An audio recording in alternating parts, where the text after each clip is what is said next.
हर त्योहार एक संदेश लाता है। हर कथा में भक्ति का प्रकाश छिपा है। भक्ति नंदिता पर जानिए हर पर्व का गूढ़ रहस्य और अपनाइए भक्ति का सही मार्ग। राधे राधे सौभाग्यशाली श्रोतागणों, आप देख रहे हैं भक्ति नंदिता, जहां हम सुनते हैं भक्ति कथा और जीवन बदल देने वाली शिक्षा। वीडियो को लाइक जरूर करें, क्योंकि आपका एक लाइक और एक शेयर हमारे सनातन धर्म की संस्कृति को और लोगों तक पहुंचाता है। फागुन मास के शुक्ल पक्ष की एकादशी, जिसको आमल की एकादशी, रंग भरनी एकादशी भी कहते हैं, यह एकादशी विशेष रूप से भगवान विष्णु और आंवले के वृक्ष को समर्पित है। भक्तों के जीवन में सौभाग्य, आरोग्य और आध्यात्मिक उन्नति का द्वार खोलती है। एक समय युधिष्ठिर ने भगवान श्री कृष्ण से पूछा कि प्रभु, फागुन शुक्ल पक्ष की एकादशी का नाम और महात्म्य क्या है, मुझे बताने की कृपा कीजिए। भगवान श्री कृष्ण बोले, महाभाग धर्मनंदन, सुनो। एक समय की बात है, महर्षि वशिष्ठ से राजा मानधाता ने पूछा, हे द्विश्रेष्ठ, यह अमलकी कब उत्पन्न हुई, मुझे बताइए। इस पर महर्षि वशिष्ठ ने कहा, महाभाग सुनो, पृथ्वी पर अमलकी की उत्पत्ति किस प्रकार हुई ये मैं बताता हूँ। अमलकी महान वृक्ष है जो सब पापों का नाश करने वाला है। भगवान विष्णु के थूकने पर उनके मुख से चंद्रमा के समान एक कांतिमान बिंदु प्रकट हुआ। वह बिंदु पृथ्वी पर गिरा। उसी से आमलकी यानी आंवले का महान वृक्ष उत्पन्न हुआ। यह सभी वृक्षों का आदिभूत कहलाता है।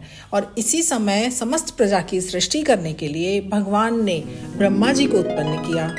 उन्हीं से इन प्रजाओं की सृष्टि हुई। देवता, दानव, गंधर्व, यक्ष, राक्षस, नाग, निर्मल अंतःकरण वाले महर्षियों को ब्रह्मा जी ने जन्म दिया। उनमें से देवता और ऋषि उस स्थान पर आए जहाँ पर विष्णु प्रिया आमलकी का वृक्ष था। महाभाग उसे देखकर देवताओं को बहुत आश्चर्य हुआ।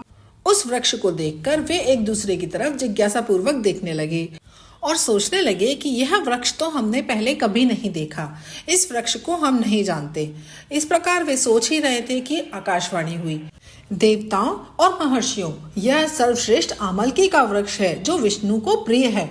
इसके स्मरण मात्र से ही गोदान का फल मिलता है। स्पर्श करने से इससे दुगना और फल भक्षण करने से तिगुना प्राप्त होता है। इसलिए प्रयत्न पूर्वक आमलकी का सेवन करना चाहिए। यह सब पापों को हरने वाला है, वैष्णव वृक्ष है और इसके मूल में विष्णु, इसके ऊपर ब्रह्मा, स्कंद में परमेश्वर भगवान रुद्र, शाखाओं में मुनि, टहनियों में देवता, पत्तों में वसु, फूलों में मरुदगण और फलों में समस्त प्रजापति का वास है। आमलकी को सर्वदेवमय बताया गया है, अतः विष्णु भक्त पुरुषों के लिए यह परम पूज्य है। इस पर ऋषियों ने पूछा, आप कौन हैं? देवता हैं या अन्य कोई और? कृपा करके हमें सही सही बताइए। आकाशवाणी हुई, जो संपूर्ण भूतों के कर्ता और समस्त भुवनों के सृष्टा हैं, जिन्हें विद्वान पुरुष भी कठिनाई से देख पाते हैं, वही सनातन विष्णु मैं हूँ। देवाधिदेव भगवान विष्णु का ये कथन सुनकर उन ब्रह्म कुमार महर्षियों के नेत्र आश्चर्य से चकित हो गए। उन्हें बहुत विस्मय हुआ और वे आदि अंत रहित भगवान विष्णु की स्तुति करने लगे। अपनी महिमा से कभी च्युत न होने वाले अच्युत भगवान विष्णु को नित्य प्रणाम है। अंतरहित परमेश्वर को बारंबार प्रणाम है। दामोदर, कवि, सर्वज्ञ और यज्ञेश्वर को नमस्कार है। मायापते, आपको प्रणाम है। आप विश्व के स्वामी हैं, आपको नमस्कार है। ऋषियों के इस प्रकार स्तुति करने पर भगवान श्री हरि विष्णु संतुष्ट हुए और बोले, महर्षियों, तुम्हें कौन सा अभिष्ट वरदान दूं? ऋषि बोले, भगवान, यदि आप संतुष्ट हैं तो हम लोगों के हित के लिए कोई ऐसा व्रत बताइए जो स्वर्ग और मोक्ष रूपी फल प्रदान करने वाला हो। तब भगवान विष्णु बोले, महर्षियों, फागुन शुक्ल पक्ष में यदि पुष्य नक्षत्र से युक्त द्वादशी हो तो वह महान फल देने वाली होती है और बड़े बड़े पापों का नाश करने वाली होती है। द्विजवरों, उसमें जो विशेष कर्तव्य है उसको सुनो। आमलकी एकादशी में आंवले के वृक्ष के पास जाकर रात्रि में जागरण करना चाहिए। इससे मनुष्य सब पापों से छूट जाता है और सहस्त्र गोदानों का फल प्राप्त करता है। विप्रगणों, यह व्रतों में उत्तम व्रत है जिसको मैंने तुम लोगों को बताया है। ऋषि बोले, भगवान, आपके व्रत की विधि बताइए, यह कैसे पूर्ण होता है? इसके देवता, नमस्कार और मंत्र कौन से बताए गए हैं और उस समय स्नान और दान कैसे किया जाता है? पूजन की कौन सी विधि है और उसके लिए मंत्र कौन सा है? इन सब बातों का यथार्थ वर्णन कीजिए। तब भगवान विष्णु ने कहा, द्विजवरों, इस व्रत की जो उत्तम विधि है उसको श्रवण करो। एकादशी को सुबह दंत धावन करके यह संकल्प करें कि पुंडरीकाक्ष, हे अच्युत, मैं एकादशी को निराहार रहकर दूसरे दिन भोजन करूंगा, आप मुझे शरण में रखें। ऐसा नियम लेने के बाद पतित, चोर, पाखंडी, दुराचारी, मर्यादा भंग करने वाले, गुरु पत्नीगामी मनुष्यों से वार्तालाप ना करें। अपने मन को वश में रखते हुए नदी में, पोखरे में, कुएं पर या घर पर ही स्नान करें। स्नान से पहले शरीर में मिट्टी लगाएं और प्रार्थना करें, हे वसुंधरे, तुम्हारे ऊपर अश्व और रथ चला करते हैं और वामन अवतार के समय भगवान विष्णु ने भी तुम्हें अपने पैरों से नापा था। हे मृत्तिके, मैंने करोड़ों जन्मों में जो पाप किए हैं, मेरे उन सब पापों को हर लो।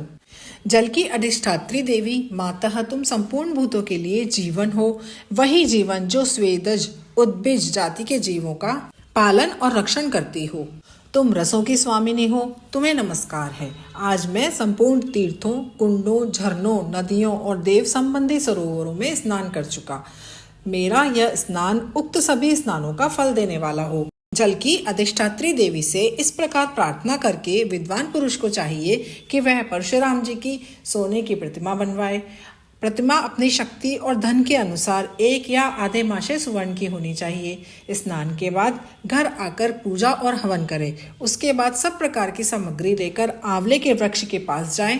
वहां वृक्ष के चारों ओर की जमीन झाड़ बुहार कर लीप पोत कर शुद्ध करें। शुद्ध की हुई भूमि में मंत्र पाठ पूर्वक जल से भरे हुए नवीन कलश की स्थापना करें। कलश में पंचरत्न और दिव्य गंध भी छोड़ दें। श्वेत चंदन से उसको चर्चित करें। कंठ में फूलों की माला पहनाएं और सब प्रकार के धूप की सुगंध फैलाएं। जलते हुए दीपकों की श्रेणी रखकर सजाएं। इसका मतलब ये है कि सब ओर से सुंदर एवं मनोहर दृश्य उपस्थित करें। पूजा के लिए नया छाता, जूता और वस्त्र मंगा कर रखें। कलश के ऊपर एक पात्र रखकर उस पर दिव्य लाजों यानी खीलों से उसे भर दें। इस प्रकार उसके ऊपर सुवर्ण में परशुराम जी की स्थापना करें। विशोकाय नमः कहकर उनके चरणों की, विश्व रूपिणे नमः कहकर उनके घुटनों की, उग्राय नमः से जांघों की, दामोदराय नमः से कटिभाग की, पद्मनाभाय नमः से उदर की, श्री वत्सधारिणे नमः से वक्षस्थल की, चक्रिणे नमः से बाईं बाह की, गदिने नमः से दाहिनी बाह की, वैकुंठाय नमः से कंठ की, यज्ञ मुखाय नमः से मुख की, विशोक निधये नमः से नासिका की, वासुदेवाय नमः से नेत्रों की, वामनाय नमः से ललाट की, सर्वात्मने नमः से संपूर्ण अंगों की और मस्तक की पूजा करें। यही पूजा के मंत्र हैं। इसके बाद भक्तियुक्त चित्त से शुद्ध फल के द्वारा देवादिदेव परशुराम जी को अर्घ्य प्रदान करें। प्रार्थना करें, देव देवेश्वर जमदग्नि नंदन श्री विष्णु स्वरूप परशुराम जी, आपको नमस्कार है, नमस्कार है। आंवले के फल के साथ दिया हुआ मेरा यह अर्घ्य ग्रहण कीजिए। इसके बाद भक्ति युक्त चित्त से जागरण करें। नृत्य, संगीत, वाद्य, धार्मिक उपाख्यान, कथा वार्ता आदि के द्वारा रात्रि व्यतीत करें। इसके बाद भगवान विष्णु के नाम ले लेकर अमल की वृक्ष की परिक्रमा 108 या 28 बार करें और फिर सवेरा होने पर श्री हरि की आरती करें। ब्राह्मण की पूजा करके वहाँ सब सामग्री उसे निवेदन करें। परशुराम जी का कलश, 2 वस्त्र, जूता आदि सभी वस्तुएं दान करके यह भावना करें, परशुराम जी के स्वरूप में भगवान विष्णु मुझ पर प्रसन्न हो। तत्पश्चात आमलकी का स्पर्श करके उसकी प्रदक्षिणा करें और स्नान के बाद विधि पूर्वक ब्राह्मणों को भोजन कराएं और फिर कुटुंबियों के साथ बैठकर स्वयं भी भोजन करें। ऐसा करने से जो पुण्य होता है वह सब मैं तुम्हें बतलाता हूँ। सुनो, सब तीर्थों के सेवन से जो पुण्य मिलता है और सब प्रकार के दान करने से जो फल मिलता है, वे सब इस विधि के पालन से सुलभ होते हैं। इसके सेवन से समस्त यज्ञों से भी अधिक फल मिलता है, इसमें कोई संदेह नहीं है। यह व्रत सब व्रतों में उत्तम है, जिसका मैंने तुमसे पूरा वर्णन किया है।